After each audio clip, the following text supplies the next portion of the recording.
देखिए बेटा, रेडियस का जो ये फॉर्मूला है, ये तो हम लोगों ने कल पढ़ लिया था, r n equal to a naught n square by z. ठीक है।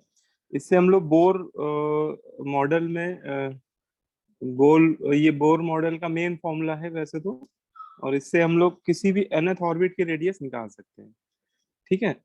ए नॉट की वैल्यू याद रखिएगा, क्योंकि ये कई बार क्वेश्चन में नहीं दी जाती है। ए नॉट यहाँ पे फर्स्ट बोर रेडियस होती है हाइड्रोजन एटम की। इसकी वैल्यू होती है 0.53 एंगस्ट्रॉम। ठीक है। और एक ये क्वेश्चन कर ही लिया था हम लोगों ने, है। अब इसमें आपको मैं डेरिवेशन करने जा रहा हूँ।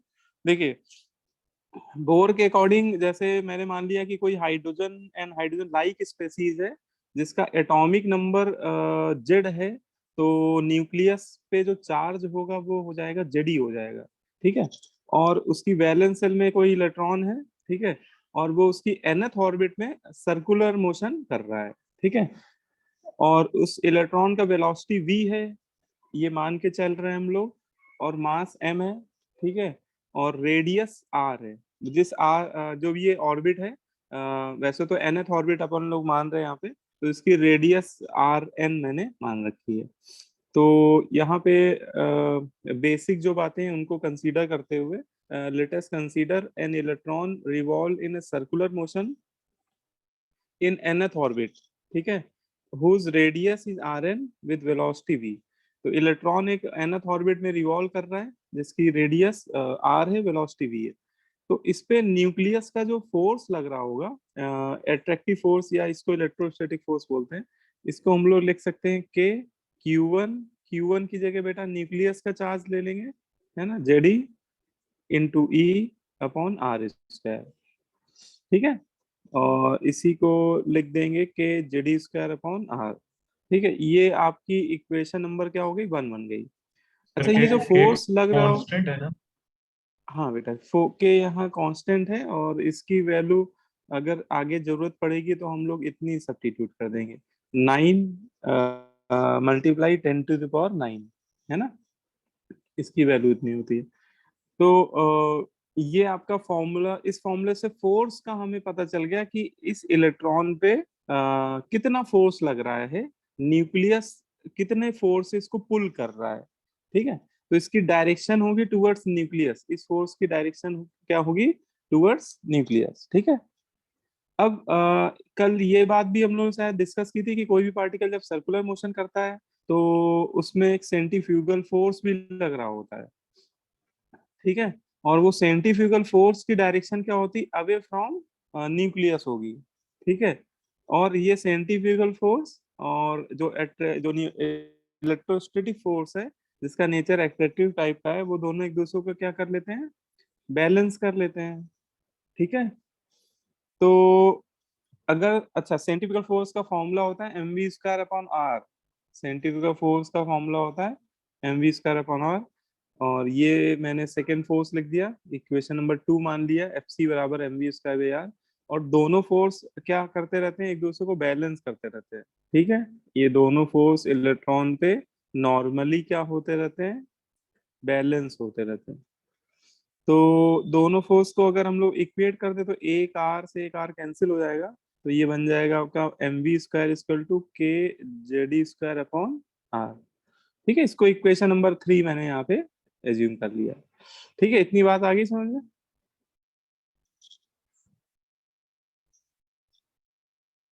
Yes sir. ठीक है।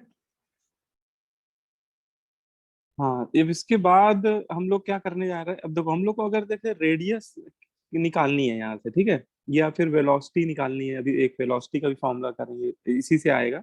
वेलोसिटी और रेडियस दोनों इसी से मिल जाएंगे आपको। तो इसके लिए आपको लॉ ऑफ क्वांटाइजेशन को यूज करना पड़ेगा। इसके लिए क्या यूज करना पड़ेगा, लॉ ऑफ क्वांटाइजेशन।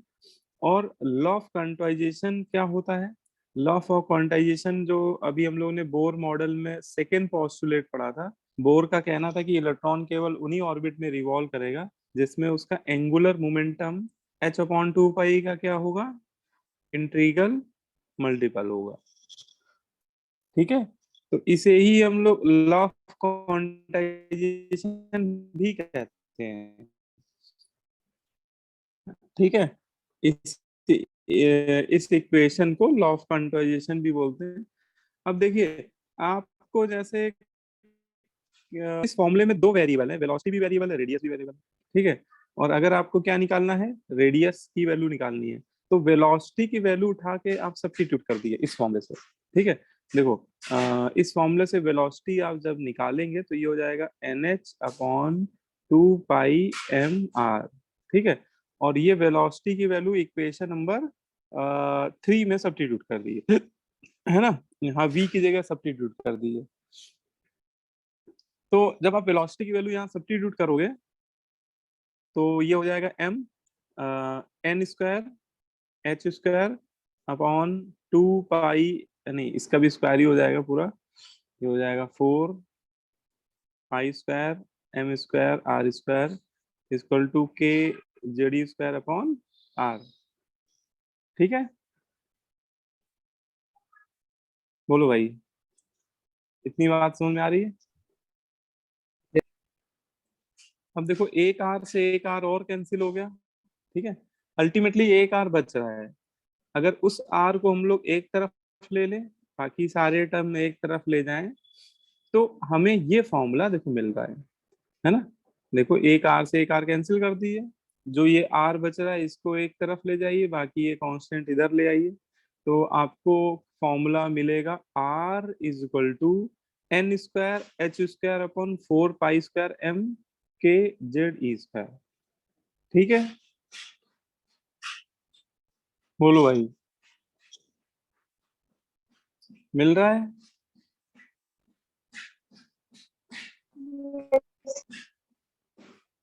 है ना, नोट करते जाइएगा। और इस फॉर्मूले में अगर हम लोग कांस्टेंट को, जितने भी कांस्टेंट टर्म है उनको एक जगह कलेक्ट कर लें, तो और जो वेरिएबल उनको सेपरेट कर दें, तो कांस्टेंट में आपका देखो एक h² कांस्टेंट है, क्योंकि h प्लैंक कांस्टेंट है तो उसका स्क्वायर भी कांस्टेंट होगा। 4π², इलेक्ट्रॉन का मास भी कांस्टेंट है, k है ना, k की वैल्यू बताई थी अभी 9 × 10⁹ है ना। और इलेक्ट्रॉन का चार्ज भी कांस्टेंट है। तो ये बेटा सारे देखा जाए तो कांस्टेंट वैल्यूज है, इनको एक तरफ कर लिया मैंने। हाँ, n और z को अलग कर लिया, क्योंकि n और z तो बेटा कुछ भी हो सकते हैं। मान लो कि n तो नंबर ऑफ ऑर्बिट है ना, हो सकता है कि आप सेकेंड ऑर्बिट की बात कर रहे हो, है ना। आप मुझसे पूछने लगोगे कि सर फोर्थ ऑर्बिट के रेडियस बताओ, तो नंबर ऑफ ऑर्बिट तो बेटा कोई भी हो सकती है। तो यहाँ n एक तरह से वेरिएबल है, और z एटॉमिक नंबर है ना। एटॉमिक नंबर भी अलग अलग हाइड्रोजन लाइक स्पेसीज के लिए अलग अलग होता है। तो ये वेरिएबल है, बाकी ये कांस्टेंट है। कांस्टेंट की अगर सबकी वैल्यू रख दें हम लोग इसमें यहाँ पे, तो वो सिंपलीफाई होके इतना ही आ जाता है फाइनली, ठीक है। तो ये जो फॉर्मूला हम लोग ऊपर मैंने आपको कल शायद बताया था, डायरेक्ट फॉर्मूला जो बताया था, वो इस तरह से डिराइव्ड होता है। तो आपका फॉर्मूला क्या आ गया, radius of nth orbit equal to 0.53 angstrom. ये बेटा जो 0.53 एंगस्ट्रॉम है, ये बेटा ये सारे कांस्टेंट मिला जुला के अल्टीमेटली सिंप्लीफाई करने पे इतना आता है, उनकी वैल्यू सब्स्टिट्यूट करने पे, सॉल्व करने पे इतना बन जाएगा वो फाइनली 0.53। और इंटू n² ये तो रहेगा ही क्योंकि ये वेरिएबल है। और इसी को बोल देते हैं हम लोग A0। यही हमारा क्या है, फर्स्ट बोर ऑर्बिट, ठीक है। ये फर्स्ट बोर रेडियस है हाइड्रोजन एटम के लिए, ठीक है। बोलो भाई, इतनी बात आई समझ में? यस। अच्छा, अब इसमें आपको लग रहा होगा सर ये इतना बड़ा डेरिवेशन क्या हमें याद करना है ना। तो देखो, आपको ऐसा नहीं कि याद करना है, आपको एक मैंने तरीका बताया है कि बोर ने कैसे ये फॉर्मूले निकाले थे, ठीक है ना। एक आपको रफ मेथड पता चल गया होगा कि ये फॉर्मूले आए कहाँ से, रेडियस का ये फॉर्मूला जो हम लोगों ने कल पढ़ा था, तो ये कैसे आ गया फॉर्मूला। तो आपको एक आइडिया लग गया होगा कि ये फोर्स को बैलेंस किया, और लॉ ऑफ क्वांटाइजेशन से हमने v की वैल्यू सब्स्टिट्यूट कर दी, तो उससे हमें रेडियस की वैल्यू मिल गई, ठीक है। अच्छा, फिर इसमें क्वेश्चन में एक एक चीज और इम्पोर्टेंट है कि सर हमें फॉर्मूला जब यही याद करना है, तो ये पूरा डेरिवेशन का कोई मतलब ही नहीं है, इस तरह से देखा जाए तो, है ना।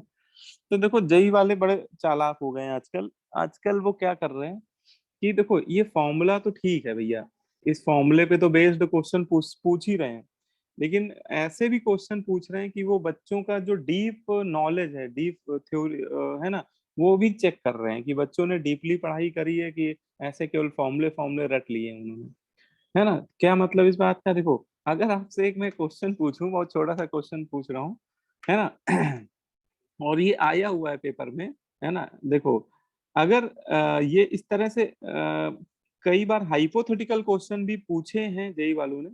उनका एक क्वेश्चन ये एडवांस के पेपर में एक साल आया है कि अगर जैसे कोई हाइड्रोजन लाइक स्पेसीज है सपोज, ठीक है, और एक इलेक्ट्रॉन उसकी nth ऑर्बिट में घूम रहा है, ठीक है, अभी रेडियस कुछ है r0 मान लेते हैं, ठीक है, और घूमते घूमते इलेक्ट्रॉन का मास जो है वो डबल हो जाए, है ना, ये हमें एज्यूम करना है। वैसे कभी ऐसा हो नहीं सकता, है ना, इलेक्ट्रॉन का मास ऐसे डबल तो नहीं हो सकता, लेकिन अगर आपको ऐसी एक इमेजिनरी कंडीशन दे दी जाए कि घूमते घूमते इलेक्ट्रॉन का मास क्या हो जाए, डबल हो जाए, तो बताइए उसकी रेडियस पे क्या इफेक्ट पड़ेगा। रेडियस जो पहले जिस रेडियस में घूम रहा था उसके रिस्पेक्ट में न्यू रेडियस क्या होगी, क्या रेडियस डबल कम हो हो। जाएगी, है ना, या रेडियस हाफ हो जाएगी, या फिर कोई चेंज नहीं होगा रेडियस पे। सर कम होगी। हाफ हो जाएगी। हाफ हो जाएगी। हाफ हो जाएगी, है ना, रेडियस बिकम हाफ, बहुत बढ़िया, है ना। तो आंसर सही है, रेडियस हाफ हो जाएगी। अगर ये एक इमेजिनरी सिचुएशन दे दी एक आपको कि घूमते हुए इलेक्ट्रॉन का मास अगर डबल हो जाए तो उसकी रेडियस पे क्या इफेक्ट पड़ेगा, तो मास डबल होते ही रेडियस हाफ हो जाएगी। ये कैसे बताया, तो देखो ये इस फॉर्मूले से तो नहीं आप समझ पाओगे, इससे तो आप कहोगे कि सर इस फॉर्मूले में मास आ ही नहीं रहा है, इस हिसाब से तो कोई रेडियस में इफेक्ट नहीं पड़ना चाहिए। लेकिन अगर आप देखो तो ये जो कांस्टेंट नंबर है, ये जो कांस्टेंट है इसमें मास का टर्म ये छुपा हुआ है ना, एम लिखा हुआ है, एम ही तो मास का इलेक्ट्रॉन का यस मास है। और अगर आप रेडियस और इलेक्ट्रॉन के मास में रिलेशन देखो तो वो बेटा वो आपको इनवर्सली प्रोपोर्शनल दिख रहा है ना। अगर आप मास का रिलेशन रेडियस से देखें तो वो इनवर्सली प्रोपोर्शनल है। इट मींस मास अगर डबल हो रहा है, जैसे ही इलेक्ट्रॉन का मास डबल होगा सपोज, तो रेडियस हाफ हो जाएगी, ठीक है।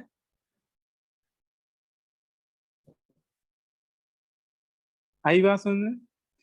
तो यस यस। अब आपको ये चीज यहाँ पे समझ में आ रही होगी कि यार ये वाला जो फॉर्मूला लिखा हुआ है ये भी हमारे कहीं ना कहीं काम का है, ठीक है। क्योंकि देखो अगर हम लोग केवल ये वाला फॉर्मूला रट के जाएंगे तो ठीक है, सिंपल टाइप के क्वेश्चन हमारे हो जाएंगे, लेकिन अगर वो इस तरह के क्वेश्चन पुट अप करने लगेगा, मास वगैरह से रिलेट कर देगा, तो फिर हमें ये वाला फॉर्मूला भी लर्न होना चाहिए।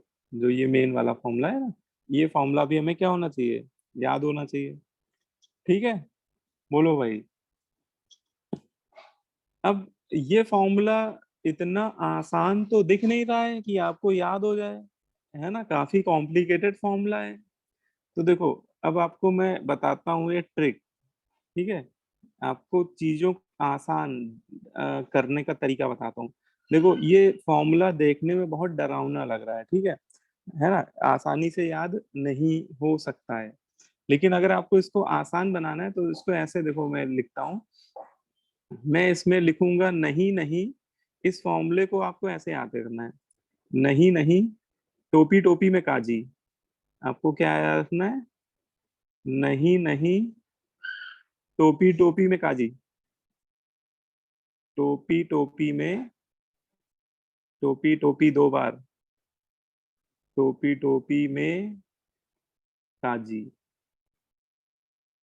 ये याद कर लो।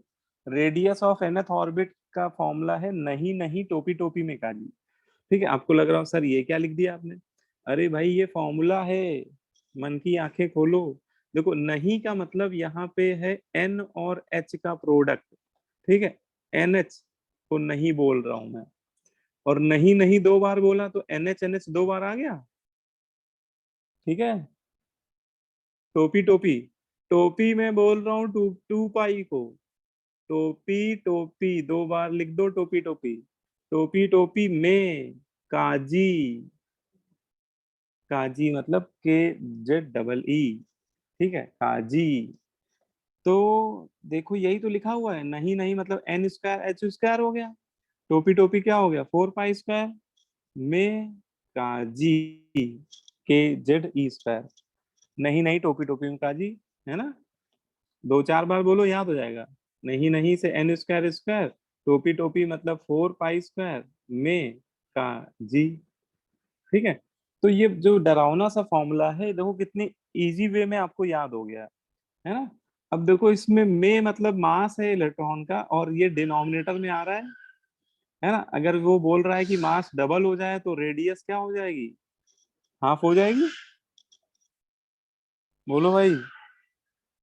यस हाँ? सर। आपने अगर रिकॉल कर लिया एग्जाम में, अच्छा जैसे मान लो एक इसमें नया क्वेश्चन मैं पुटअप कर रहा हूँ, ये पूछा नहीं है जेई में अभी तक, लेकिन पूछ सकते हैं वो लोग। अगर वो पूछ दें कि भाई ये इलेक्ट्रॉन जो है, घूमते हुए इलेक्ट्रॉन का अगर चार्ज डबल हो जाए, अगर चार्ज क्या हो जाए डबल, तो बताओ रेडियस पे क्या इफेक्ट पड़ेगा। अब की चार्ज को डबल कर दें, 1/4। 4 टाइम्स कम हो जाएगा। हाँ 1/4 हो जाएगा, ठीक है, क्योंकि चार्ज यहाँ पे आ रहा है ई स्क्वायर, काजी में नहीं, काजी, है ना, काजी। तो ई स्क्वायर आ रहा है, मतलब अगर आप चार्ज को डबल करेंगे तो ई स्क्वायर 4 टाइम्स हो जाए, तो रेडियस क्या हो जाएगी 1/4 हो जाएगी, ठीक है। तो आपको ये वाला तो याद रखना ही है, और ये वाला ऐसे निमोनिक से उसको आप याद कर लीजिए, ठीक है। रेडियस का फॉर्मूला क्या हो गया, नहीं नहीं टोपी टोपी में काजी। बाकी अगर हम लोग एन स्क्वायर और जेड को अलग कर लें, तो बाकी जो कांस्टेंट बचता है वो 0.53 बचता है, 0.53 एंगस्ट्रॉम, ठीक है, क्लियर है। Yes sir. चलें आगे बढ़े। Yes sir. चलो अच्छा, अब हम लोग नेक्स्ट फॉर्मूला पढ़ने आ रहे हैं, velocity of electron in nth orbit, ठीक है। इलेक्ट्रॉन की वेलोसिटी nth ऑर्बिट में क्या होती है, ठीक है। तो देखो ये भी बहुत आसान है निकालना। देखो अभी हमने लॉ ऑफ क्वांटाइजेशन आपको बताया, MVR इक्वल टू क्या होता है NH/2 पाई बोर मॉडल में। तो यहाँ से वेलोसिटी आ जाएगी आपका NH/2 पाई mr, ठीक है। और रेडियस का फॉर्मूला अभी हमने आपको बताया, नहीं नहीं टोपी टोपी में काजी, है ना, नहीं नहीं टोपी टोपी, टोपी टोपी मतलब 4 पाई स्क्वायर में काजी, ठीक है। तो अगर मैं ये रेडियस की वैल्यू यहाँ रख दूं, सब्स्टिट्यूट कर दूं, तो देखो क्या होगा, एक NH से एक नहीं कैंसिल हो जाएगा, NH कैंसिल हो जाएगा कि नहीं, और 2 से 4 कैंसिल होगा, बचेगा 2, पाई से एक पाई कैंसिल हो जाएगा, मास से बेटा ये पूरा ही कैंसिल होने वाला है ना, यस और सर। आर की जगह तो मैंने ये रखा ही हुआ है, तो ये थोड़ा सिंप्लीफाई होके इतना बचेगा। आप उसको करके देख लीजिएगा, सब्स्टिट्यूट करके, और जो कैंसिल हो रहा है उसको कैंसिल कर दीजिए, N² H² /4 पाई² M KZD², ठीक है। तो एक NS से ये कैंसिल, पाई से एक पाई कैंसिल, 2 से ये 2, मास पूरा ही गायब हो जाएगा, और चौथी मंजिल ऊपर आएगी, मतलब ये फॉर्मूला बनेगा 2 पाई, अच्छा 2 पाई भी बच रहा है, ये भी आ जाएगा न्यूमरेटर में, 2 पाई काजी ऊपर आ जाएगा, ठीक है, अपॉन NH, ठीक है। टोपी काजी नहीं, ये बचेगा, क्या बचेगा, टोपी काजी नहीं, ठीक है। अब इसमें कांस्टेंट को एक तरफ कर लो, कांस्टेंट मतलब 2 पाई के E² /H, इसको एक तरफ कर दो, Z/N बेटा ये वेरिएबल है, इनको एक तरफ कर दो। तो इनकी जो वैल्यू है, सारे टर्म की वैल्यू रख दें यहाँ, सब्स्टिट्यूट कर दें, तो बेटा ये सिंप्लीफाई होके आएगा 2.18 10⁻6 इंटू Z/N। तो ये हमें एक फॉर्मूला मिल जाएगा, velocity of electron in nth orbit. ये वेलोसिटी हमें मिल जाएगी यहाँ से, velocity of electron in nth orbit, Bohr model के अकॉर्डिंग हम लोग हाइड्रोजन और हाइड्रोजन लाइक स्पेसीज के लिए वेलोसिटी भी निकाल सकते हैं इलेक्ट्रॉन की, है ना? बोलो भाई।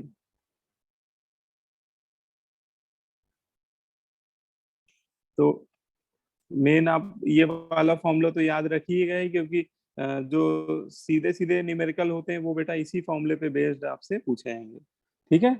और यहाँ पे n क्या है, वो नंबर ऑफ ऑर्बिट है, n नंबर ऑफ ऑर्बिट है, और z क्या है, z एटॉमिक नंबर है।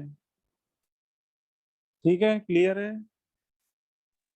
यस बोलो भाई। Yes sir. चलो ठीक। अच्छा एक बात, एक इसी में क्वेश्चन बताओ, जैसे वो मैंने रेडियस वाला बताया था क्वेश्चन, ऐसे ही यहाँ पे आपसे पूछा जाए कि एक इलेक्ट्रॉन nth ऑर्बिट में घूम रहा है किसी हाइड्रोजन लाइक स्पेसीज में, और सपोज उसका मास डबल हो जाए, घूमते घूमते उसका मास डबल हो जाए, वो हल्क बन जाए, ठीक है? तो बताओ उस केस में क्या होगा, उसकी वेलोसिटी पे क्या इफेक्ट पड़ेगा, मास डबल होने पे वेलोसिटी पे क्या इफेक्ट पड़ेगा?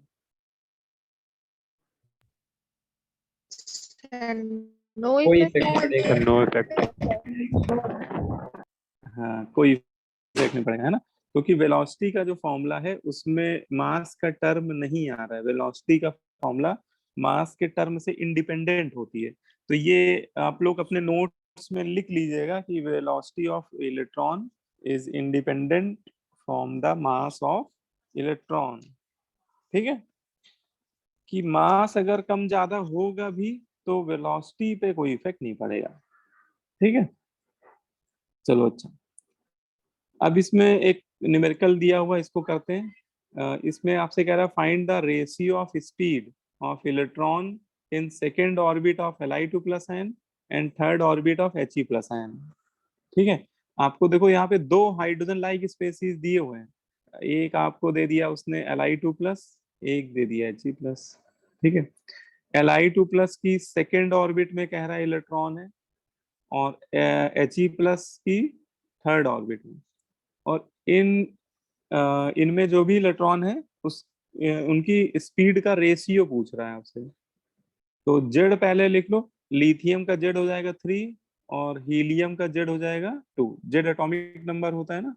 फिर आप फॉर्मूला लगा दो बेटा, फॉर्मूला पहले लिथियम के लिए लगाओगे तो V1 is equal to 2.18 into 10⁻6 Z/n, Z1/n1, है ना? ये इक्वेशन नंबर 1 हो जाएगा।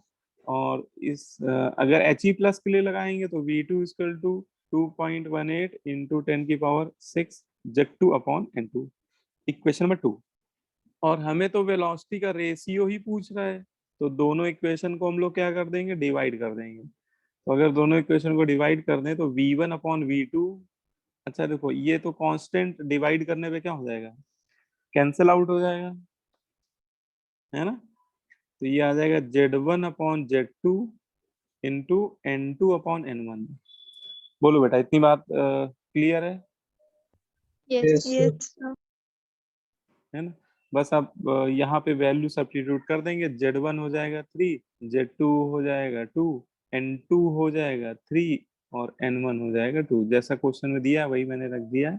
तो ये रेशियो आपका आ गया 9:4 का, ठीक है? तो यही आंसर हो जाएगा, मतलब वेलोसिटी का जो रेशियो आएगा वो 9:4 आ जाएगा इस क्वेश्चन में। तो इस तरह के क्वेश्चन आपको ज्यादा मिलेंगे, ठीक है, जिसमें ये फॉर्मूला की जरूरत पड़ेगी, वेलोसिटी ऑफ, अभी जो हम लोगों ने पढ़ा है ये वाला जो फॉर्मूला, ठीक है? तो ये आपको ध्यान रखना है कि वेलोसिटी जो होती है वो Z/n के डायरेक्टली प्रोपोर्शनल होती है, और रेडियस जो होती है वो n²/z के डायरेक्टली प्रोपोर्शनल होती है। अगर कांस्टेंट को हटा दिया जाए तो वो प्रोपोर्शनलिटी साइन भी आप लगा सकते हो, वो एक ही बात है, ठीक है? तो उससे रेशियो वेशियो निकालने में थोड़ी आसानी रहेगी आपको, ठीक है? क्लियर हो गए, हो गया सभी को? Yes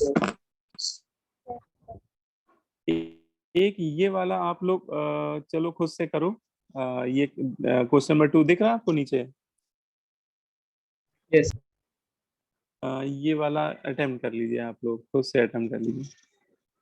calculate ratio of speed of electron in third orbit of hydrogen atom and second orbit of Li2+ ion respectively. ये वाला आप लोग खुद ही आप ही बताएंगे मुझे आंसर इसका कितना आ रहा है। ऐसा करिएगा, चैट में भेज दीजिएगा आंसर, जिससे बाकी बच्चे डिस्टर्ब ना हो अगर कोई कर रहा है।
हाँ, कुछ बच्चों ने आंसर दे दिया है।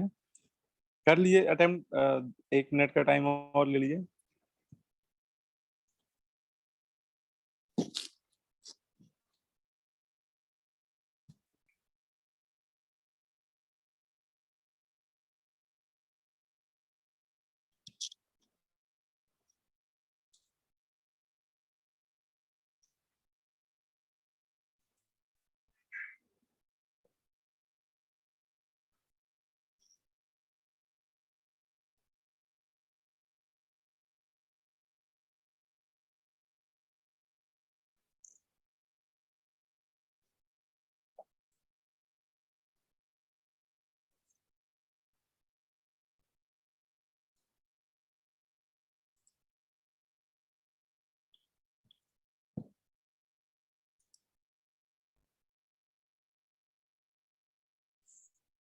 आदित्य ने आंसर दे दिया है, सुमन ने दे दिया है, आयुष ने दे दिया है, आकाश ने दे दिया है, तन्वी का भी आ गया, ठीक है, बहुत बढ़िया। अच्छा, कुछ बच्चे तो आंसर सभी लोग बताया करिए, है ना। कुछ बच्चे अपनी तरफ से कुछ रिस्पॉन्स नहीं करते।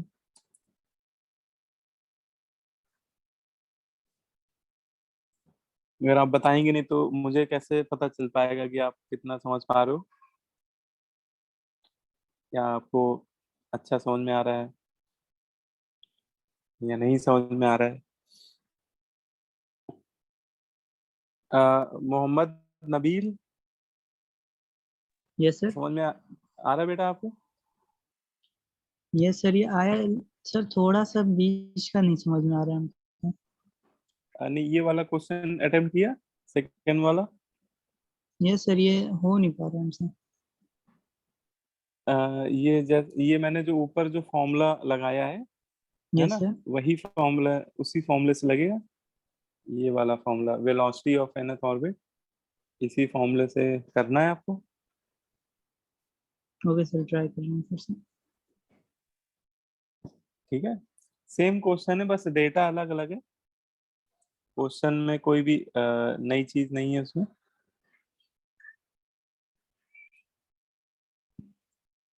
मोहम्मद फयाज।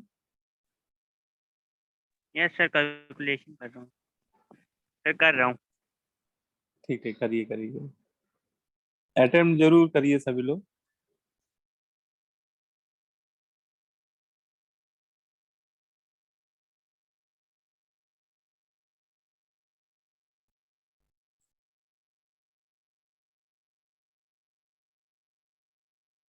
नंदिनी सिंह।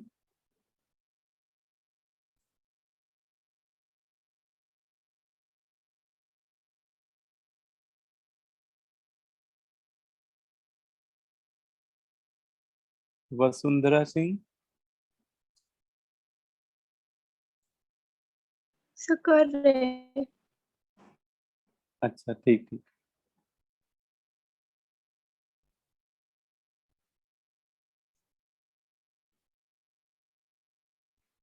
अंकित बेटा आ गया?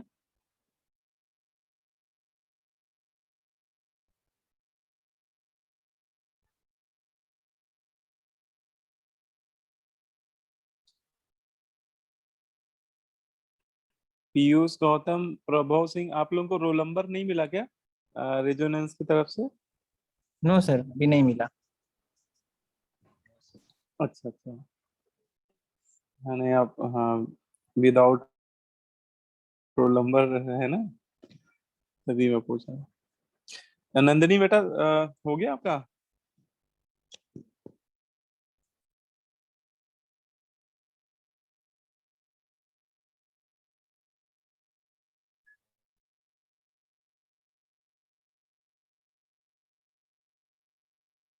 यस जायसवाल।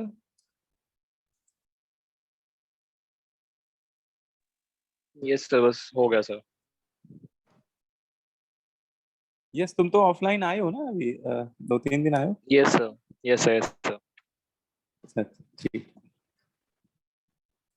कम से कम सब लोग ऑफलाइन एक बार तो आई जाओ, थोड़ा हम भी पहचान जाए भाई कौन बच्चा किसका क्या नाम है। क्योंकि जो ऑफलाइन आ गए उनको तो थोड़ा याद हो गया कि हाँ कौन क्या है, नाम याद हो गया। सर आपकी आवाज कट रही है।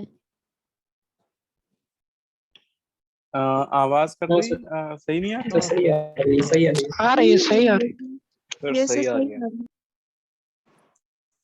अच्छा देख लेता हूँ भाई, नेटवर्क तो मुझे लग रहा सही पकड़ रहा है इस समय। घर वाला वाईफाई ठीक चल रहा है, यहाँ पे ज्यादा लोड नहीं रहता है। ऑफिस में वहाँ पे कोचिंग में क्या है कि एक वाईफाई में यूजर्स बहुत ज्यादा बढ़ जाते हैं, तो एक ये भी समस्या है। और खैर उससे हम लोगों ने बोल दिया है मैनेजर्स लोगों को कि भैया नेटवर्क सही आना चाहिए। कोचिंग में, नहीं तो फिर क्लासेस में दिक्कत होती है। तो वो लोग अपना बूस्टर वूस्टर जो भी है आज लगवा रहे हैं वो लोग। ये आंसर इसका 2/9 है ना? मेरे ख्याल से स्क्रीन यस में मैं सर, देख रहा हूँ कि मैक्सिमम बच्चों का आ गया है ये आंसर। ये यस। जिन बच्चों ने आंसर मुझे दिया है, बाकी की कुछ बच्चों ने तो मुझे आंसर दिया ही नहीं है, मैंने ही उनसे पूछा है ना? तो अगर आपका 2/9 आ रहा है मतलब सही है आंसर आपका। और अगर डाउट है तो बताओ, मैं डिस्कस कर दूं अगर नहीं आ रहा तो। किसी को पूछना हो तो बताइए।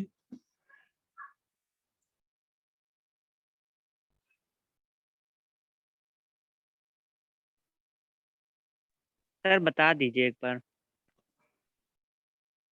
बता देना। चलो देख लो, किसी को भी डाउट है तो उसको समझ जरूर लो, ठीक है? पूछने में संकोच मत करो।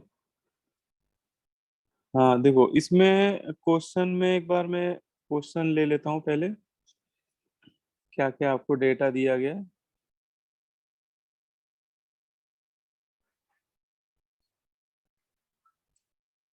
ठीक है देखो, क्वेश्चन में आपसे कह रहा है calculate ratio of speed of electron in third orbit of H atom and second orbit of lithium ion.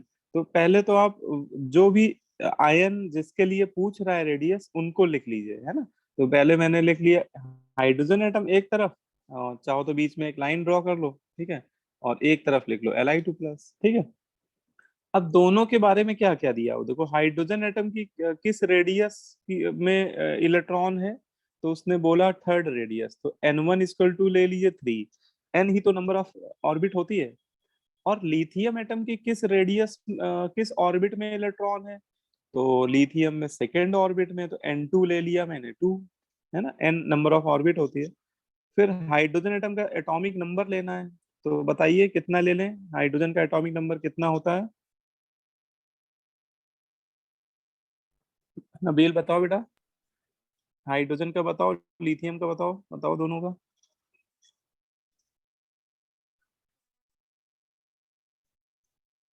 Hydrogen का सर एटॉमिक 1 नंबर, होगा।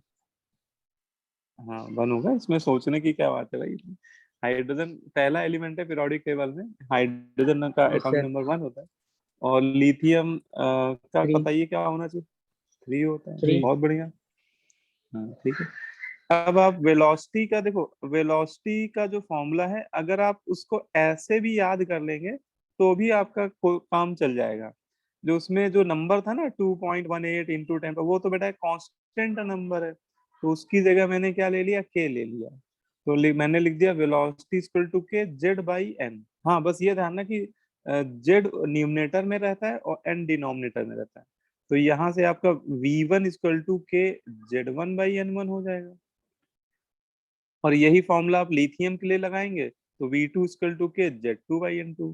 इसको इक्वेशन नंबर 1, इसको इक्वेशन नंबर 2।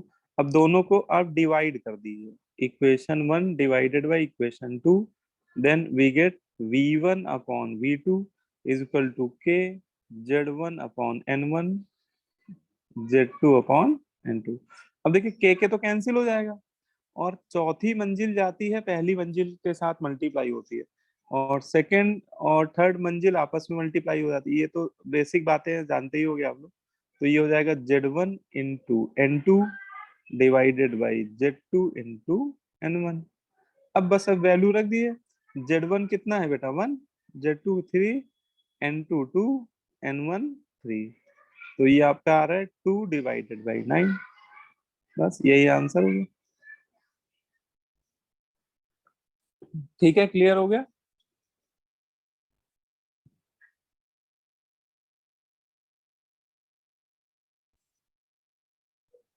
है ना नबील बेटा, हो गया clear. Yes sir. Yes sir. ठीक है, बहुत बढ़िया। चलो फिर हम लोग नेक्स्ट उस पे आते हैं।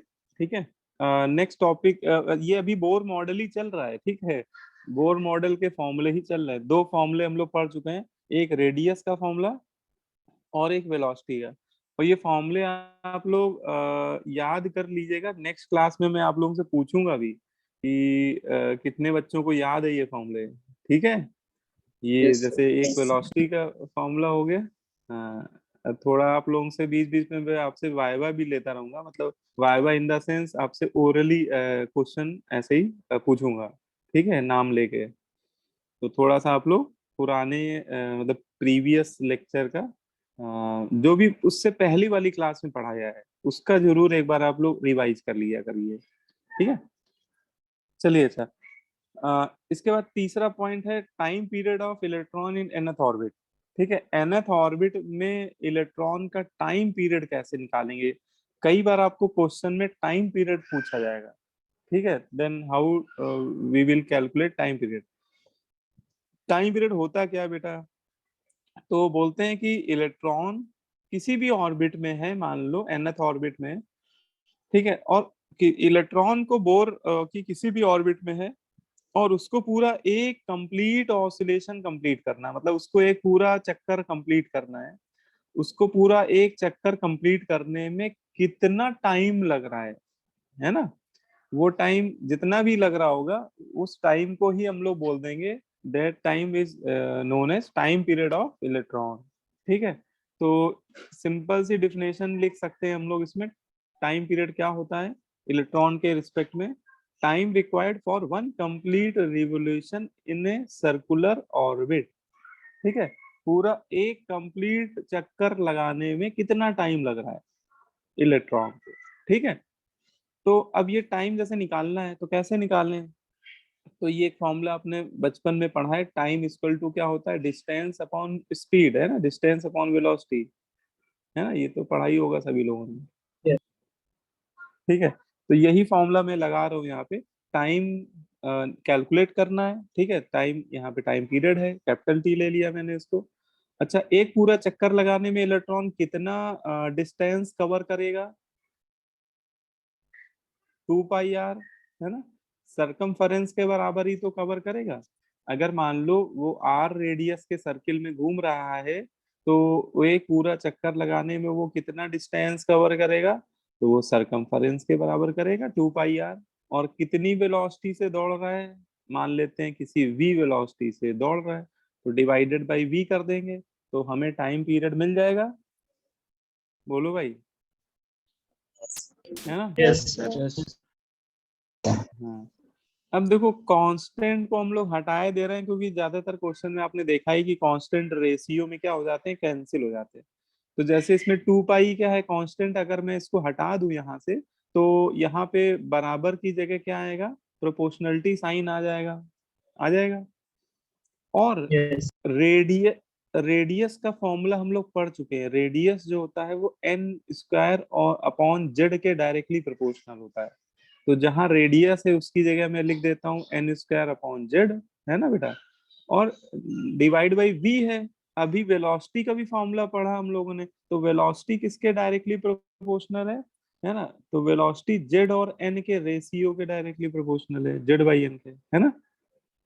तो ये मैंने लिख दिया जेड बाई एन, ठीक है।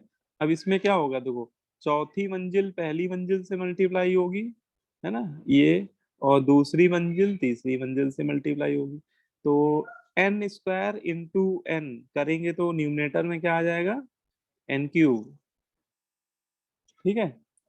और जेड इंटू जेड क्या आ जाएगा, जेड स्क्वायर, ठीक है। तो आपको एक सिंपल सा फॉर्मूला मिल जाएगा, टाइम पीरियड जो होगा वो n cube upon z square के क्या हो जाएगा, डायरेक्टली प्रोपोर्शनल हो जाएगा, हो जाएगा। बोलो यस भाई, है ना? तो आपको बस इतना याद रखना है कि जो इलेक्ट्रॉन का टाइम पीरियड होता है किसी भी nth ऑर्बिट में, वो n cube upon z square के प्रोपोर्शनल होता है। अच्छा, ये फॉर्मूला अगर कभी भूल जाओ तो, जैसे मैंने इसको ऐसे याद किया था, जब मैंने इसको याद किया था, मैंने याद कर लिया था तनुजा, है ना, मेरी क्लास में एक पढ़ती थी तनुजा नाम था उसका, उसी के ऊपर रख दिया था मैंने, तनुजा, तनुजा, है ना? ये मैं अपने समय की बात बता रहा हूँ, जब मैं पढ़ता था तब, ये सब मैंने तब के बनाए हुए हैं चीजें ठीक है, तनुजा। और 1 2 3, तनुजा 1 2 3। जैसे मान लो ये कोई पासवर्ड है, ज्यादातर पासवर्ड हम लोग ऐसे ही तो रखते हैं ना, किसी का नाम फिर कुछ नंबर नंबर रख देते हैं। तो तनुजा 1 2 3 याद कर लो, ठीक है। तो तनुजा मतलब टी फॉर तनुजा का टी हो गया, ठीक है, एनुजा, तो TNJ। और 1 2 3 इनकी पावर है। तो तनुजा लिखते समय क्लॉकवाइज सेंस में लिखना TNJ, और पावर लिखते समय एंटी क्लॉकवाइज सेंस में, कि 1 T की पावर है, फिर घूम के आना जेड की पावर 2 या NQ, ठीक है। तो मैंने इसको सिंपल वे में ऐसे ही याद किया था, तनुजा 1 2 3, है ना? तो T प्रोपोर्शनल टू N/Z, तो पावर 1 2 3, ठीक है। तनुजा लिखते समय क्लॉकवाइज सेंस में चलेंगे, पावर लिखते समय एंटी क्लॉकवाइज सेंस में चलेंगे, ठीक है। तो ऐसे आप कुछ भी बना लीजिए, मेन चीज है आपको याद होना चाहिए। एग्जाम में ये दिमाग में तुरंत क्लिक कर जाना चाहिए आपको, क्योंकि ये फॉर्मूला आपको याद आ जाएगा तो क्वेश्चन हो जाएगा आपका। आई बात समझ में? Yes sir. ठीक है। अपनी क्लास में कोई तनुजा तो नहीं है चलो अच्छा, तनुजा नहीं है कोई। तो ये हो गया भैया। इसके बाद एक ये न्यूमेरिकल है, ये एज ए होमवर्क आप लोग करिएगा। ये देखो, एक बार पढ़ लीजिए क्या है। Find the ratio of time period of second Bohr orbit of He plus ion and fourth Bohr orbit of Li2 plus ion, है ना? ठीक वैसे ही करिएगा जैसे मैंने अभी वेलोसिटी वाला किया है, वैसे ही करिएगा। लेकिन अब की यहाँ पे ये वाला फॉर्मूला लगेगा। एक बार ये फॉर्मूला आप लगा दीजिएगा He प्लस आयन के लिए बेटा, और एक बार यही फॉर्मूला आप लगा दीजिएगा Li2 प्लस आयन के लिए। और टाइम पीरियड का क्या ले लीजिएगा, रेशियो ले लीजिएगा, ठीक है। तो इसका आंसर मैंने लिख दिया है। ये आप जब करिएगा तो आपका आंसर इतना ही आना चाहिए, 9/32, यस सर, आ ठीक गया। है। अच्छा, बहुत बढ़िया, आ गया तो बहुत अच्छी बात है ना? तो इसको कर लीजिएगा, इत्मीनान से कर लीजिएगा एज ए होमवर्क। अभी जरूरी नहीं कि आप अभी करने बैठ जाओ, ठीक है। बस इसको आप अटेम्प्ट कर लीजिए, खुद से आपका आंसर ये आना चाहिए, ठीक है।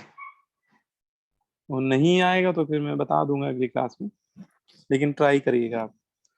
अब देखो इसके बाद बोर ने यहाँ पे एक मॉडल, सबसे लास्ट में उन्होंने एनर्जी कैलकुलेट करने के बारे में बताया कि इलेक्ट्रॉन की टोटल एनर्जी कभी पूछी जाए तो कैसे निकालेंगे। ठीक है, how we can calculate total energy of electron in nth orbit. ठीक है, nth ऑर्बिट में इलेक्ट्रॉन की टोटल एनर्जी कैसे कैलकुलेट करते हैं। तो देखो टोटल इलेक्ट्रॉन के पास जो एनर्जी होती है, टोटल एनर्जी, वो दो पार्ट में होती है। एक उसके काइनेटिक एनर्जी के फॉर्म में होती है और एक उसके पोटेंशियल एनर्जी के फॉर्म में होती है। ठीक है, काइनेटिक एनर्जी के फॉर्म में होनी भी चाहिए। क्यों होनी चाहिए? क्योंकि भैया इलेक्ट्रॉन एक मूविंग पार्टिकल है ना, वो सर्कुलर ऑर्बिट में घूम रहा है वी वेलोसिटी से, मास उसका m है, तो उसकी काइनेटिक एनर्जी हो जाएगी हाफ mv²। अगर इलेक्ट्रॉन की काइनेटिक एनर्जी, भाई ये तो आप लोगों को पता ही होगा कि अगर कोई पार्टिकल m है, वेलोसिटी v है और दौड़ रहा है वो, है ना, तो उसकी kinetic energy associated with the particle कितनी होती है? हाफ mv², है ना। बोलो भाई, ये तो बहुत बेसिक फॉर्मूला है। Yes, sir. है ना, मतलब पता है ना सर।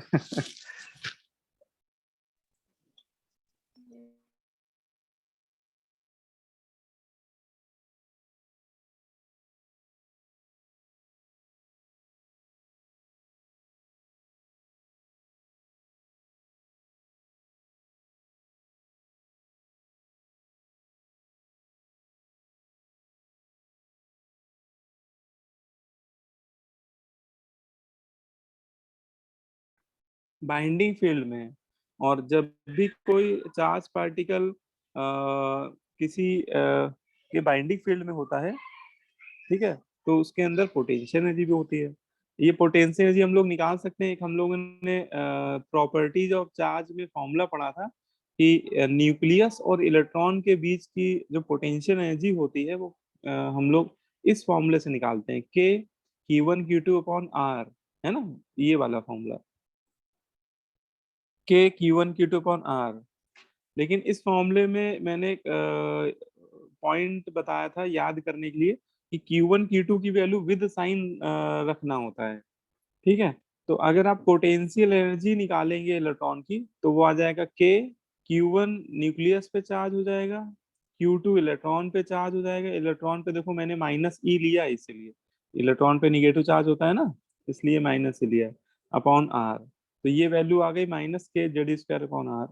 ठीक है, और ये जो mv² है, ये याद करो, अभी मैंने एक इक्वेशन बनवाई थी आपको डेरिवेशन के समय, उसमें mv² बराबर कुछ निकला था वहां पे।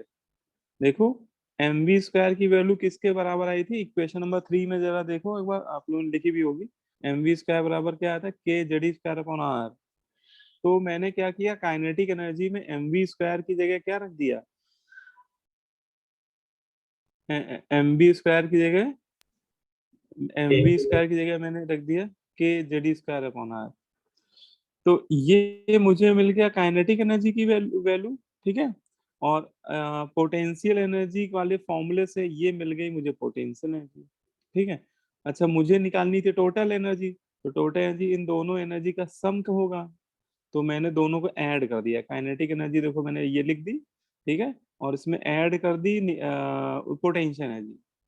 तो काइनेटिक एनर्जी हाफ k/R है, और है ना, हाफ काजी अपॉन आर, है ना, सिंपल वे में समझो, हाफ काजी अपॉन आर है, और इसकी माइनस की काजी अपॉन आर है, तो प्लस की हाफ काजी अपॉन आर और माइनस की काजी अपॉन आर, तो बचेगा माइनस की हाफ काजी अपॉन आर। बोलो भाई, है ना, या इसको पूरा पूरा x मान लो। आप लोग इसको सिंपल में समझो, x मान लो। तो काइनेटिक एनर्जी आई है हाफ x/2 प्लस की, और पोटेंशियल एनर्जी -x आ रही है। तो जब दोनों का सम करेंगे तो -x/2 आएगी, है ना। बोलो भाई, तो ये आ गई x, इसी को पूरा मैंने मान लिया k Z²। तो ये आपका टोटल एनर्जी माइनस में आ गई। और अगर हम लोग यहाँ पे आर जो आ रहा है ना, आर बेटा क्या है, रेडियस है। रेडियस की वैल्यू बताया था ना आपको, नहीं नहीं टोपी टोपी में काजी, अगर ये रख दे यहाँ पे और इसमें कांस्टेंट की वैल्यूज भी सब्स्टिट्यूट कर दें, तो ये बचता है इतना फाइनली -13.6। और हाँ, वेरिएबल को सेपरेट करना पड़ेगा, वेरिएबल को हटा दिया मैंने, जेड स्क्वायर न्यूमिनेटर में आ रहा है, आएगा इसमें, आप सब्स्टिट्यूट करके देख लीजिएगा, और एन स्क्वायर डिनोमिनेटर में आ जाएगा। तो यहाँ से हमें एक छोटा सा फॉर्मूला मिल गया, total energy of electron is equal to minus का 13.6 electron volt z square upon n square. ये फॉर्मूला आप लोग याद रखिएगा। देखो ये ऊपर वाला डेरिवेशन आप अगर भूल भी जाएंगे तो भी कोई फर्क नहीं पड़ने वाला, खास रीजन ये है कि कोई हमारे क्वेश्चन सब इसी फॉर्मूले से लगेंगे, काइनेटिक टोटल एनर्जी वाले, ठीक है। वो तो बस आपको प्रोसीजर में बता रहा हूँ कि अगर आप कभी मतलब आपके मन में कभी आए कि ये फॉर्मूला कैसे आया, तो आपको पता होना चाहिए कि हाँ ऐसे आया, ठीक है। बोलो भाई। तो टोटल एनर्जी का Yes. फॉर्मूला ये हो गया। अब इस पे क्वेश्चन कैसे पूछे जाएंगे, क्वेश्चन एक ये देखो लिख मैंने लिया हुआ है, ये करते हैं चलो। Calculate ratio of total energy of third orbit of Li2 plus ion and second orbit of beryllium 3 plus ion. देखो इसके क्वेश्चन, बोर मॉडल के क्वेश्चन बहुत आसान होते हैं, क्योंकि बेटा वो फॉर्मूले बेस्ड होते हैं, सीधे सीधे फॉर्मूले बेस्ड। अगर आपको फॉर्मूला याद है तो क्वेश्चन आप 100% करके आओगे, ठीक है। मतलब क्वेश्चन गलत होने के चांसेस नेग्लिजिबल है ना। तो फॉर्मूले आप लोग जरूर याद कर लीजिए, है ना। कल अगली क्लास में मैं इसीलिए सुनूंगा भी कि भाई कितने बच्चों ने याद किया है, कितने बच्चे बात समझ रहे हैं, है ना। तो देखो लिथियम आयन की ऑर्बिट क्या है, थर्ड है, तो N1 मैंने 3 ले लिया। और बेरिलियम आयन की ऑर्बिट बेटा सेकंड बोली है, तो N2 की वैल्यू में क्या ले लूंगा, 2 ले लूंगा। Z1 अब एटॉमिक नंबर ले लो बेटा, लिथियम का एटॉमिक नंबर क्या है, 3 है, तो लिथियम का एटॉमिक नंबर 3 ले लिया मैंने। बेरिलियम का आप ही बताओ मुझे क्या ले लें, जेड की वैल्यू। सर 4 होगा, 4। बहुत बढ़िया, वेरी गुड, 4 होगा। अब बस हम लोग लगा देंगे फॉर्मूला, एनर्जी का फॉर्मूला अभी हम लोगों ने पढ़ा है, -13.6 z square n square upon z square. N ऊपर होता है, जेड नीचे होता है, ठीक है, नहीं सॉरी, जेड ऊपर होता है, एन नीचे होता है, z square upon n square. तो जेड की वैल्यू 3 है, 3 स्क्वायर, एन की वैल्यू भी 3 है, 3 स्क्वायर। तो ये तो यार 3 स्क्वायर कैंसिल ही हो गया, ये तो आ गया -13.6 इलेक्ट्रॉन वोल्ट, ठीक है। अच्छा ऐसे इसके लिए निकाल लो, बेरिलियम आयन के लिए ये हो जाएगा -13.6 z square upon square. Z है 4, 4 का स्क्वायर 16 हो जाएगा, 16, एन का स्क्वायर 4, तो ये आपका आ गया -13.6 इंटू 4, इक्वेशन नंबर 2। और आपसे रेशियो पूछ रहा है, तो रेशियो निकाल लो, कितना आ जाएगा, E1 अपॉन E2 बताओ कितना आएगा, -13.6 तो कैंसिल ही कर दो, है ना। तो ये आ जाएगा 1/4। बोलो भाई, यस ये आंसर हो जाएगा। Yes, sir. हाँ ये आंसर हो जाएगा बेटा, ठीक है। E1/E2 = 1/4, है ना। देख लीजिए इसमें कहीं कोई डाउट आ रहा हो, कोई भी चीज अगर नहीं क्लियर हो रही, कोई भी छोटे छोटा पॉइंट अगर नहीं समझ में आ रहा हो तो बताओ मुझे।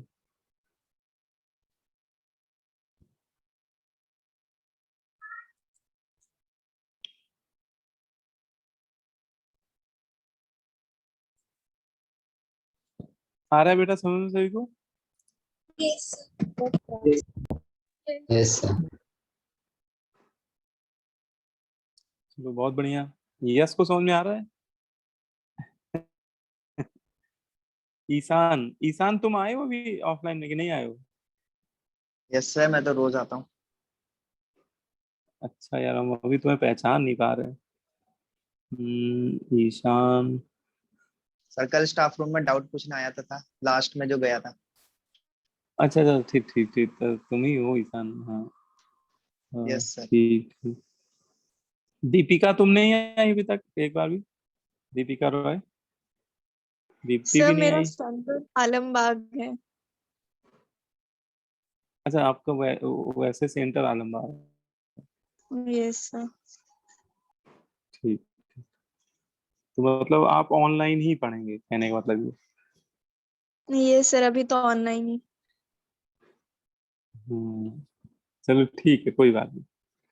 जो लोग आ सकते हैं वो तो ये आना ही चाहिए, है ना। तो अब एक आपको मैं रिलेशन चलो बताने वाला हूँ फाइनली। देखो यहाँ से इस फॉर्मूले से, है ना, ये जो फॉर्मूला हम लोगों ने लिखा है ये फॉर्मूला, इससे इलेक्ट्रॉन की टोटल एनर्जी आपको मिल जाएगी। इससे इलेक्ट्रॉन की कौन सी एनर्जी मिल जाएगी? Total energy. ठीक है। तो अगर आपको टोटल एनर्जी निकालने को बोला जाए तब तो बेटा हम लोग यही वाला फॉर्मूला लगाएंगे, है ना। लेकिन कई बार आपको क्या होगा न्यूमेरिकल्स में, टोटल एनर्जी नहीं पूछ के आपसे काइनेटिक एनर्जी पूछने लगेगा, है ना। पूछेगा calculate kinetic energy of electron in third orbit of helium ion, ऐसे कुछ भी बोल देगा। तो आपको अगर काइनेटिक एनर्जी, या कई बार आपसे पोटेंशियल एनर्जी पूछने लगेगा, तो अगर आपसे काइनेटिक और पोटेंशियल एनर्जी पूछने लगे तो कैसे निकाल लेंगे उसको, इस पे थोड़ा समझने की कोशिश करते हैं। देखो ये थोड़ा सा डेरिवेशन में छुपा हुई बात, तो आपको मैं डेरिवेशन एक बार फिर से दिखाना चाह रहा हूँ। देखो टोटल एनर्जी, देखो ये जो इतनी चीज है जिसको मैंने बोला था एक्स, एक बार फिर से इसको पकड़ लेते हैं। काजी अपॉन आर को मैंने क्या बोला था? एक्स बोला था, ठीक है। इसका मतलब जो आपकी टोटल एनर्जी आ रही है इन टर्म ऑफ एक्स, वो क्या आ रही है? -x/2 आ रही है, ठीक है। और आप जरा काइनेटिक एनर्जी बताओ एक्स के टर्म में क्या आनी चाहिए? एक्स के टर्म में बताओ, इसकी वैल्यू एक्स रख दो। Sir x/2। x/2 आ रही है। इसका मतलब अरे मैग्नीट्यूड तो पूरा का पूरा सेम ही है, बस साइन अपोजिट है ना। काइनेटिक एनर्जी और टोटल एनर्जी में एक रिलेशन देखो दिख रहा है, क्लियरली दिख रहा है कि जो काइनेटिक एनर्जी होती है वो टोटल एनर्जी के माइनस टाइम्स होती है ना। क्योंकि टोटल एनर्जी आ रही -x/2, अगर इसमें माइनस से मल्टीप्लाई कर दें तो वो बन जाएगी +/2, मतलब वो बराबर हो जाएगी काइनेटिक एनर्जी के। तो अगर मैं आपसे बोलूं कि बताइए काइनेटिक एनर्जी और टोटल एनर्जी में रिलेशन क्या है, तो ये रिलेशन क्या हो जाएगा?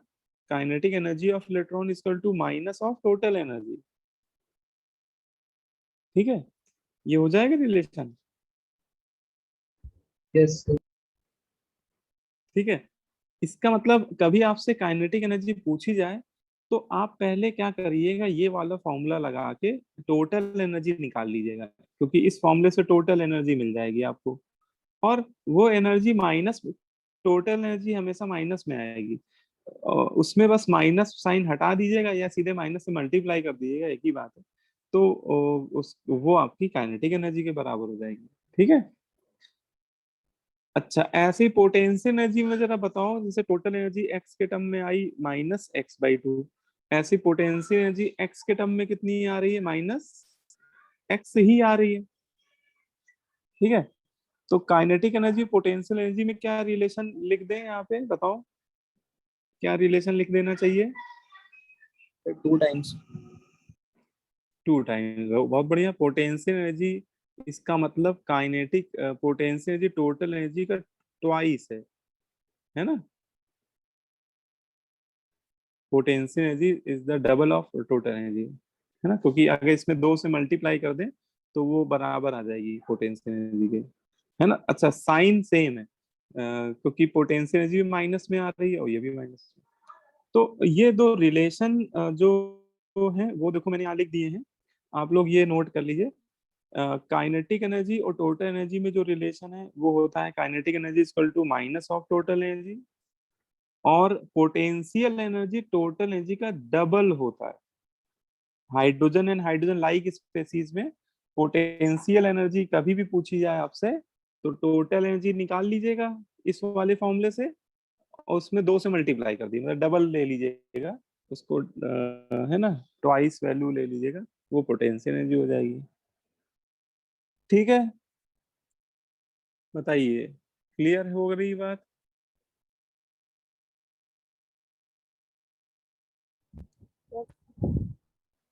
अच्छा चलो एक क्वेश्चन ओरली बताओ मुझे। अगर मैं पूछूं आपसे कैलकुलेट, या लिखना चाहो लिख लो एक question, calculate kinetic energy of, calculate kinetic energy of electron in second orbit of, in second orbit of hydrogen atom.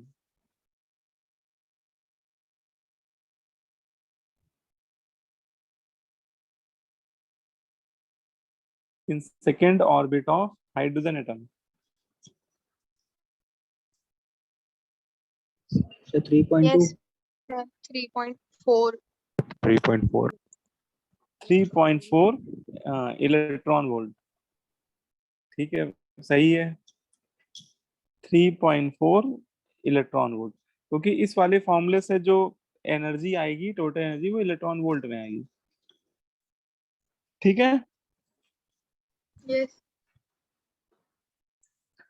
तो बिल्कुल सही बताया आपने। तो पहले आपने क्या किया, पहले आपने यही वाला फॉर्मूला लगाया होगा और इससे टोटल एनर्जी निकाल ली होगी, -13.6 जेड स्क्वायर। हाइड्रोजन बोला था मैंने, तो Z1 ले लिया होगा, और सेकेंड ऑर्बिट के लिए N2 ले लिया होगा, तो -13.6 अपॉन 4, ये आ गया -3.4। लेकिन ये तो इस फॉर्मूले से तो टोटल एनर्जी आ रही है, और हमने पूछी थी काइनेटिक एनर्जी। तो आपने क्या किया, क्या हो गया, माइनस से मल्टीप्लाई कर दिया आपने, है ना। टोटल एनर्जी जो है वो काइनेटिक एनर्जी के माइनस के बराबर है ना। तो प्लस की आ गई 3.4। ठीक है, आ गई, समझ में आ गई। Yes, sir. Yes. Yes. Yes sir. अच्छा अच्छा अच्छा। अब आपको मैं एक एनर्जी लेवल डायग्राम बनाना सिखाने जा रहा हूँ। ठीक है, हाइड्रोजन एटम के लिए एनर्जी लेवल डायग्राम कैसे बनाते हैं। ठीक है, क्योंकि ये एनर्जी लेवल डायग्राम आप जब बनाना सीख जाओगे तो आपको स्पेक्ट्रम थ्योरी बहुत अच्छे से समझ में आ जाएगी, क्योंकि अगला जो टॉपिक है वो हाइड्रोजन के स्पेक्ट्रम्स हम लोग को पढ़ने हैं। ये नेक्स्ट टॉपिक है हाइड्रोजन स्पेक्ट्रम। ठीक है, तो स्पेक्ट्रम कैसे हम लोग बनाते हैं उन पे आते हैं। पहले तो आपको थोड़ा वो एनर्जी लेवल डायग्राम बताता हूँ। तो देखो, अभी हम लोगों ने फॉर्मूला पढ़ा ये टोटल एनर्जी का।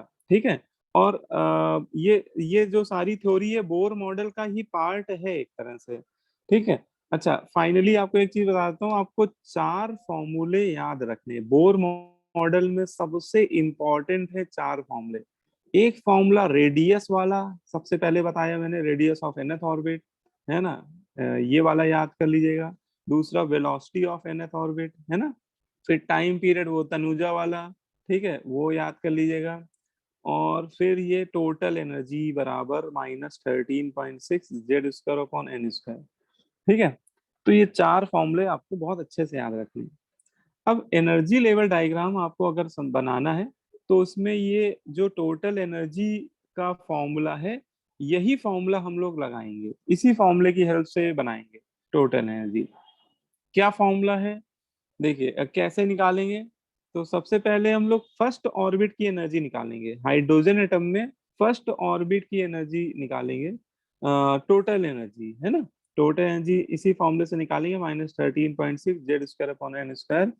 और हाइड्रोजन एटम के लिए निकालने जा रहे हैं, तो हाइड्रोजन एटम के लिए जेड की वैल्यू हमेशा हम लोग क्या ले लिया करेंगे, जेड की वैल्यू ले लिया करेंगे 1, है ना। अगर आप हाइड्रोजन एटम के लिए करोगे तो जेड की वैल्यू 1 ले लेनी है, और फर्स्ट ऑर्बिट के लिए कर रहे हो तो एन की वैल्यू भी 1 लेनी है। ठीक है, तो जेड भी 1 एन भी 1, तो ये तो पूरा 1 ही हो जाएगा, रेशियो ही 1 हो जाएगा, और बचेगा केवल क्या, -13.6। इसका मतलब हाइड्रोजन एटम की जो पहली ऑर्बिट होती है, फर्स्ट ऑर्बिट होती है, उसकी एनर्जी आती है -13.6। उसकी एनर्जी क्या आ रही है, -13.6। ठीक है, तो आप लोग सबसे पहले लिख लीजिए ऐसे ही, energy of first orbit of hydrogen atom. पहले तो ये फॉर्मूला लिख दीजिएगा और इसमें Z1 ले लीजिएगा, NB1 ले लीजिएगा, तो ये वैल्यू आ जाएगी -13.6। ठीक है। अब ऐसे ही आप सेकेंड ऑर्बिट की निकालिए energy, energy of second orbit of hydrogen atom.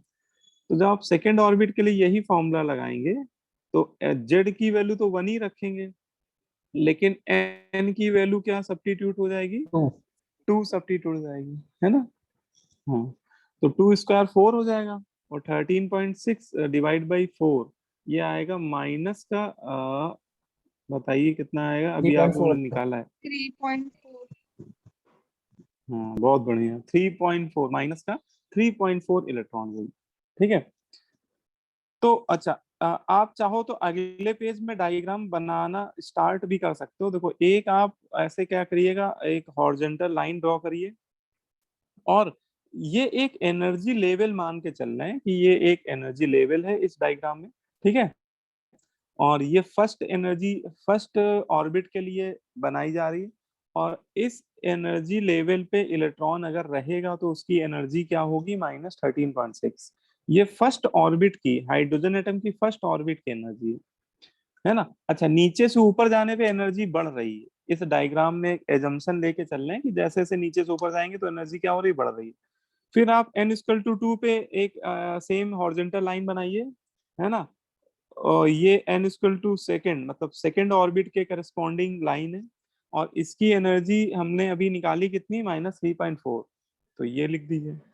ठीक है। ऐसे ही आप देखिए, ऐसे ही आप थर्ड ऑर्बिट की जब निकालेंगे एनर्जी तो ये हो जाएगी E3 -13.6 n² तो यहाँ पे 3 का स्क्वायर हो जाएगा और -13.6/9, है ना। और 9 से जब डिवाइड करेंगे तो ये आ जाएगा 1 इलेक्ट्रॉन वोल्ट। ठीक है।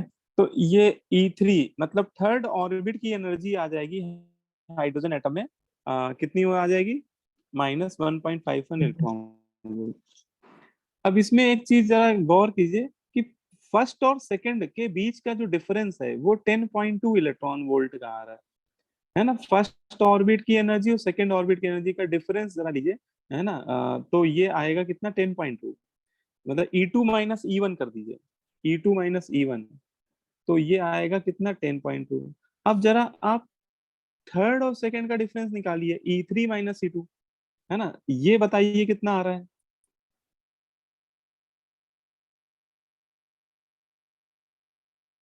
E3 - E2 -1.51 में ये माइनस कर दीजिए, So 1.89. है ना, 1.89 समथिंग है।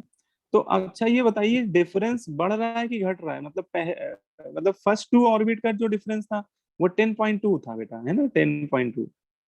E2 - E1 10.2, लेकिन E3 - E1 1.8 समथिंग कुछ आ रहा है। तो डिफरेंस ये घटता है सर। डिफरेंस घट रहा है, डिक्रीज हो रहा है।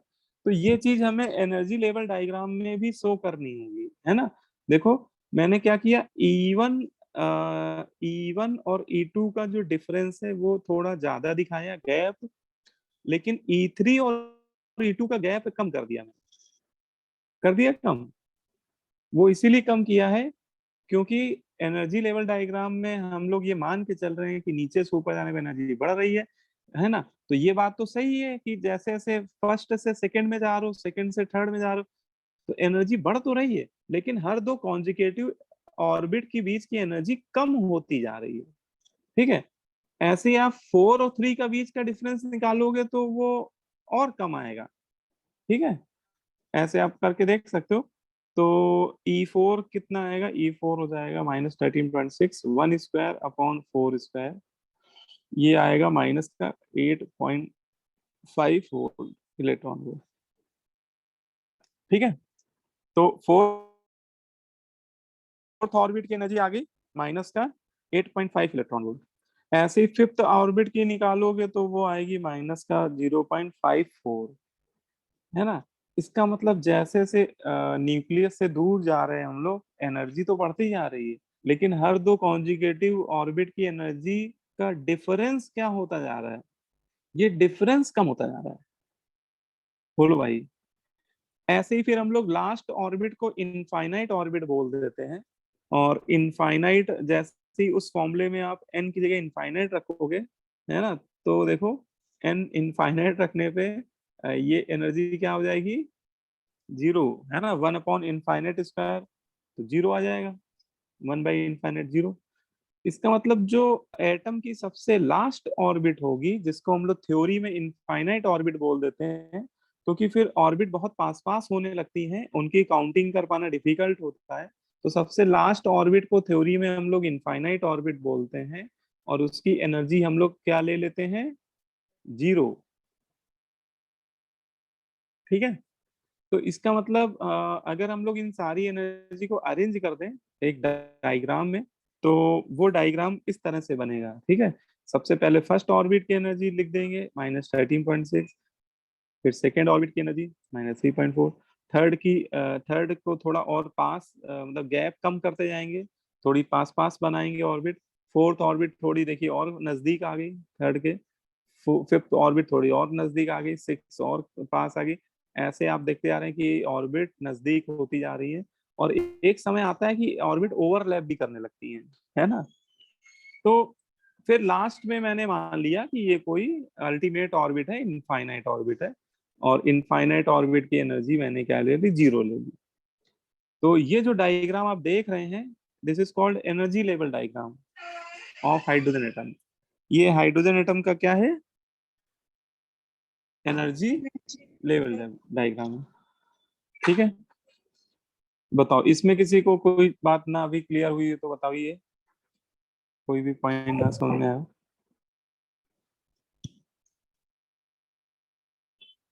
ठीक है।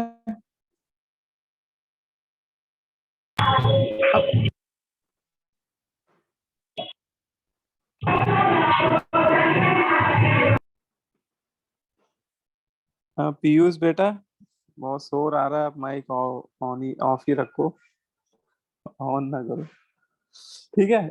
क्लियर मेरे हो गया। माइक कहाँ से हो रहा है? मेरा माइक तो ऑफ है। अभी किसी का ऑन हुआ था, मैंने देखा था, तुम्हारा ही नाम मुझे दिख रहा था, कोई और होगा मेरे सर ख्याल शायद से। मेरा ऑन हुआ था। अच्छा, प्रीतिश का ऑन हुआ था। हाँ, मुझे स्क्रीन में ऐसा लगा कि पीयूष लिखा हुआ। तो ठीक है, इतनी बात समझ में आ गई। अब देखो हाइड्रोजन स्पेक्ट्रम पे आते हैं, इसके बाद जो टॉपिक है वो हाइड्रोजन स्पेक्ट्रम है ना।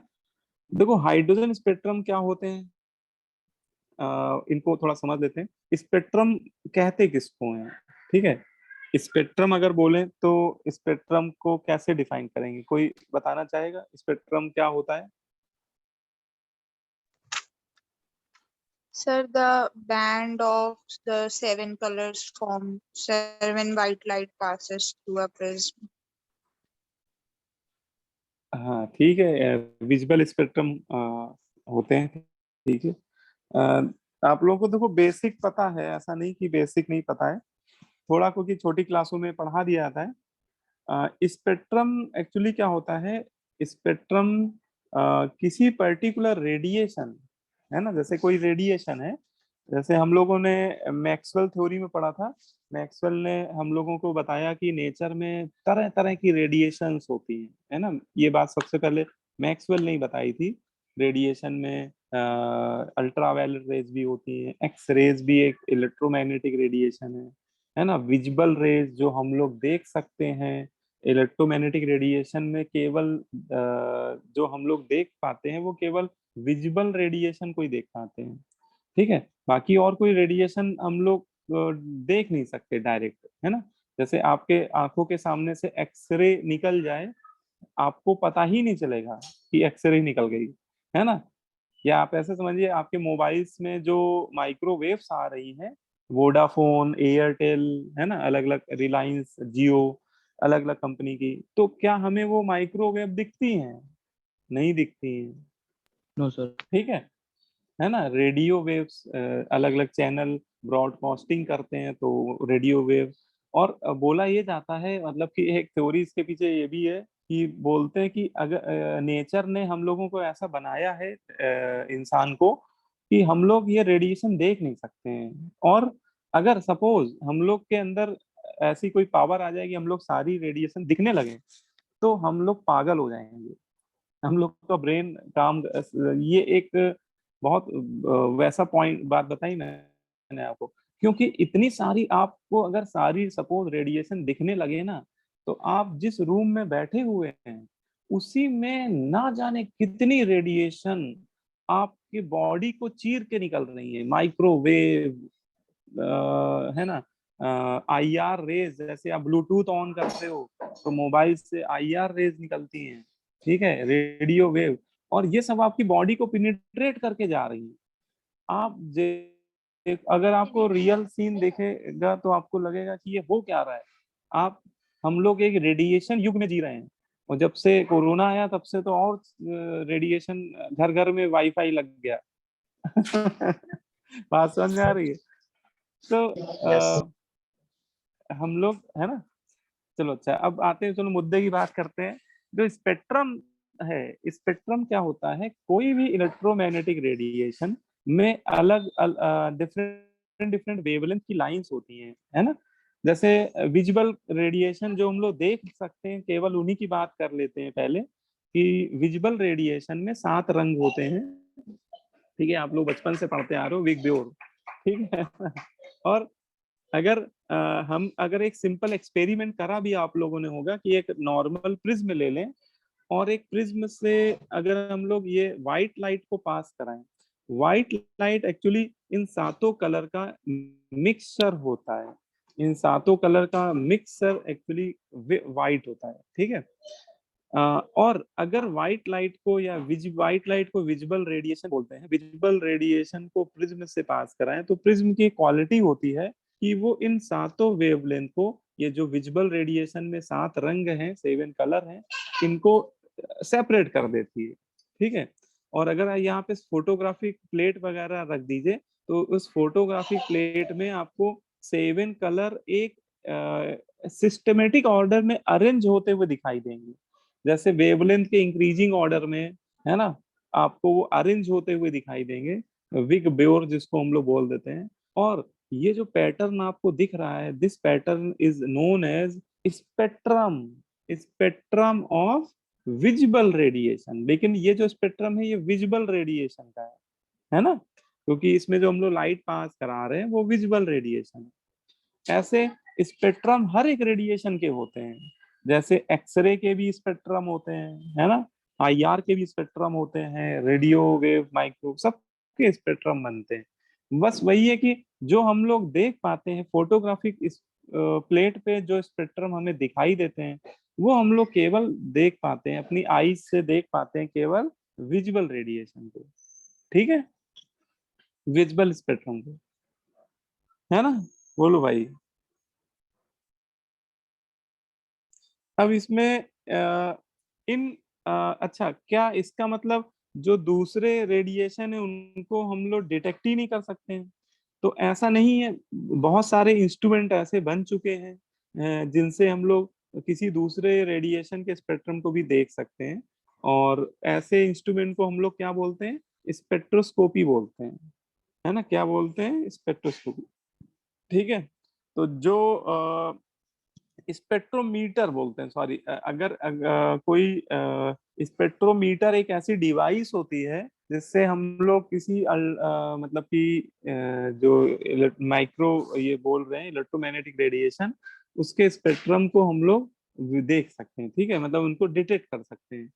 और जो ये साइंस है, द ब्रांच और science dealing with the study of spectrum is called spectroscopy, ठीक है। और ये जो स्पेक्ट्रम की जो स्टडी है वो जिस ब्रांच में हम लोग करते हैं, केमिस्ट्री की जिस ब्रांच में, उसे हम लोग क्या बोलते हैं? स्पेक्ट्रोस्कोपी बोलते हैं, ठीक है।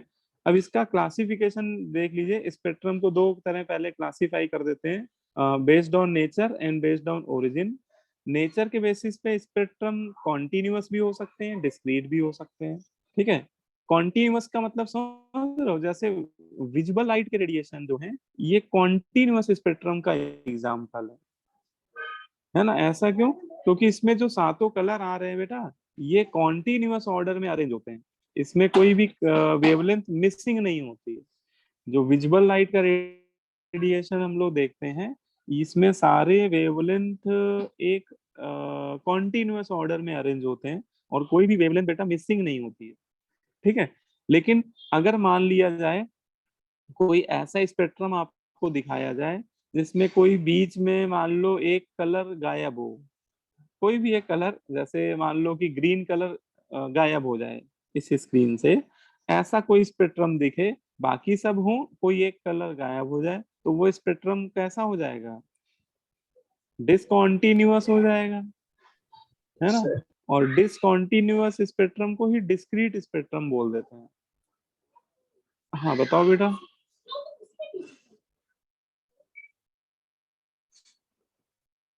हाँ कुछ कह रहे थे?